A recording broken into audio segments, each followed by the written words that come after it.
On Monday, Commissioner Denise Tusime of the Equal Opportunities Commission observed that despite constitutional guarantees on equality and recognition of indigenous communities, minority groups in West Nile continue to face unequal access to education and employment opportunities, governance structures, land rights and public services. This is not merely a question of classification, but one that goes to the core of identity, dignity and belonging within the Ugandan state. In its ruling, the Commission directed government to fully implement constitutional protections for marginalized communities in the West Nile sub-region following findings of systemic discrimination and exclusion affecting the Nubian, Kebhu and Lendu communities. A. Formally affirming the Nubian community's status in all government records, policies and administrative frameworks. B. Ensuring that all public bodies, including local governments, recognize and treat the Nubian community as a distinct ethnic group for purposes of policy planning, service delivery, and affirmative action. The decision further reinforces constitutional protections on equality, cultural identity, participation and human dignity while directing affirmative action and inclusive reforms in governance, education, land justice and public service delivery. But rather compels the state to give full legal and practical effect to an already existing constitutional status. These measures shall be undertaken in a consultative, transparent and inclusive manner and shall be substantially implemented within 12 months from the date of this decision. Equal Opportunities Commission spokesperson Yusuf Muziransa says the three communities petitioned the Commission over persistent marginalization, including difficulties in acquiring national identity cards and passports.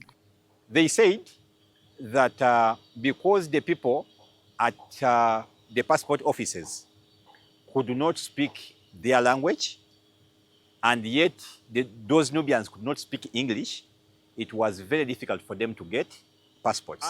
The same was happening with getting national IDs. The same issues were happening with the Lendu in Zombo and the Kebhu.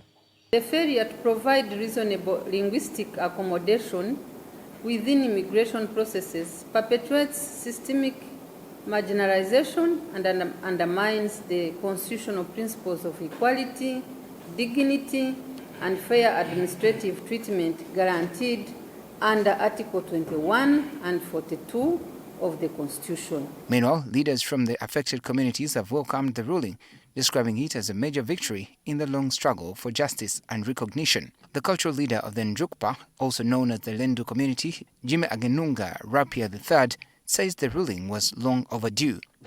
I want to take this opportunity to appreciate the equal opportunity for the judgment that was passed on Monday.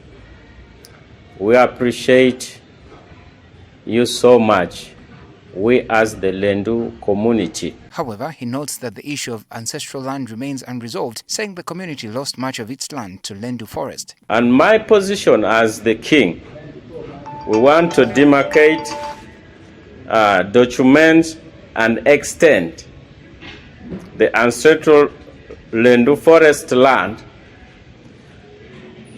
and also to establish the co-management or restitution framework where part of the forest is vested back to the Lendu community under customary tenure. Since the case was ruled in favor of the community, it is not just a win for the Lendu in Uganda, but the Lendu all over the world, because all over the world the Lendu have been experiencing marginalization. The Prime Minister of the Kebhu community, Alexis Okecha, criticized the central government, accusing it of enabling discrimination against minority tribes.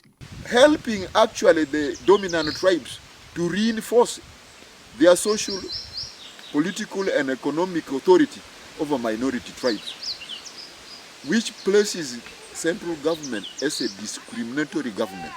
Let them do their part as per the orders contained in the judgment. The Cross-Cultural Foundation of Uganda, which has long advocated for the rights of indigenous minority groups, also welcomed the ruling. These communities have been marginalized for so long. They have been stereotyped.